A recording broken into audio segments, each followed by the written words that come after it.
Every time somebody's talking about exercise or fitness, they're always talking about the things that they want to achieve, right? Like, I want to get toned, I want to lose weight, I want to gain weight, I want to get swole, whatever it is. When you think about it, it's such a weird thing because that's the product of a principle of human movement, right? And the two foundational principles, along with mindfulness, is going to be effective and efficient. And that's actually what I'm here to talk to you about today. So in order to explain those concepts, effectiveness and efficiency, we're going to use a movement. And the movement we're going to practice today is a hip hinge, aka the deadlift, right? And that can be done on anything, a medicine ball, a kettlebell, it can be regressed, it can be progressed, but today we're going to be doing it on a barbell. So I'm going to bring in my wife, Stephanie, and she's going to go ahead and show us how to be effective in a hip hinge pattern. So the first principle is effectiveness, and effectiveness is literally kind of what it sounds like. Can you be effective in the task that's asked of you? So the task is, can Stephanie perform a hip hinge? So can you perform a hip hinge? Can you just deadlift that bar? And right back down.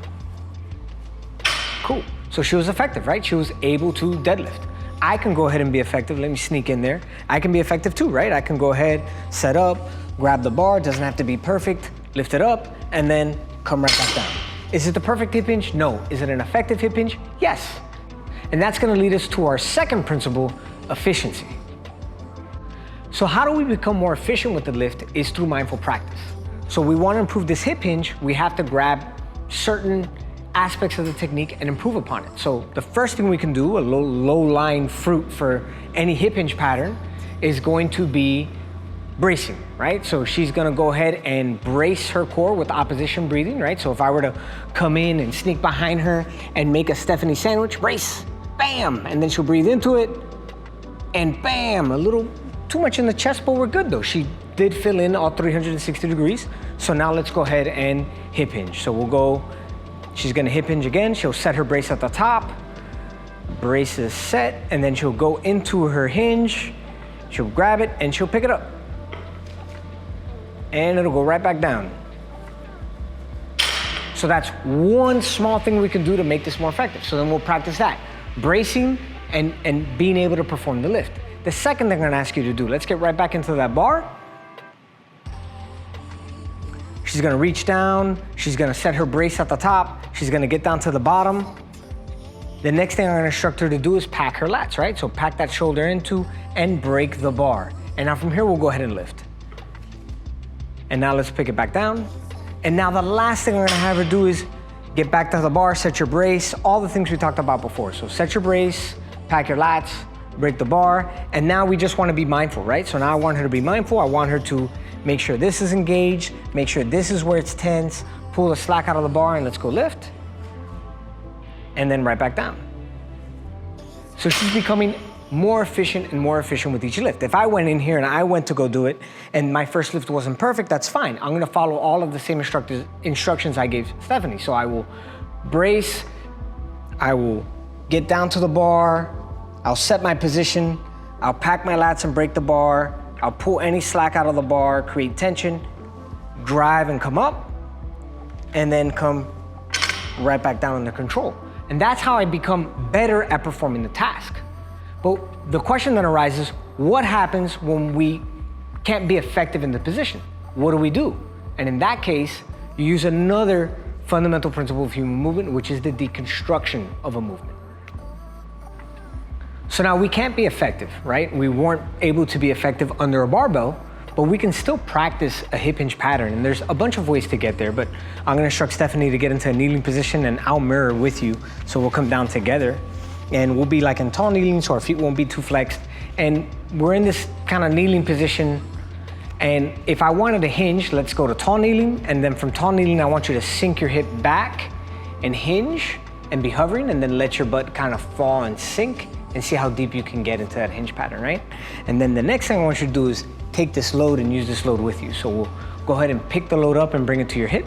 And now from there, we'll go ahead and hip hinge down again, keeping the load tight to you, right? So this is the teaching of a hinge pattern from a different kind of base of support. So now let's go ahead and take this same position and let's go half kneeling. And now we can hinge here, right? I can reach and I can touch the floor. right? So try and touch the floor with your left hand. We could even touch the floor with our right hand. We can touch the floor with both hands. We can open up our lunge and be in like an open kneel, and now we can reach with both hands. Yeah, you could even take the load if you want, actually. So open it up, put the load there, and then hinge that load, right? So come down, reach, pick it up, and there we are, we're hinging again, right?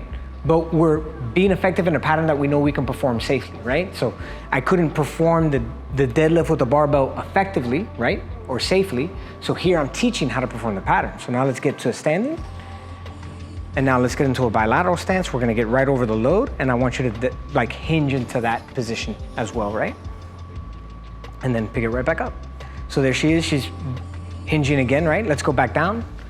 And then we can make this position even better, right? Can you bend the knees a little bit more? And let's make our shoulders higher than our hips higher than our knees.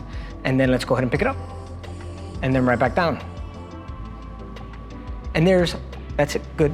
And then there's a bunch of different ways we can get to that pattern too, right? We can teach and enforce a lot of patterns, even from something like a tripod getup, right? I can come here, I'm in a deep hip hinge, and I'm coming back up.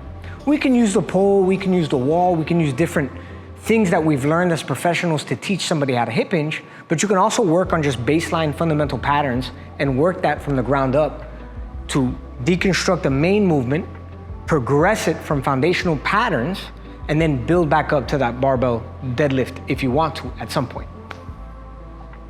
So really in closing, what I'm trying to get at is don't focus so much on the products of efficiency, right? Don't focus so much on trying to get bigger. Don't focus so much on trying to get stronger. Don't focus on trying to tone up.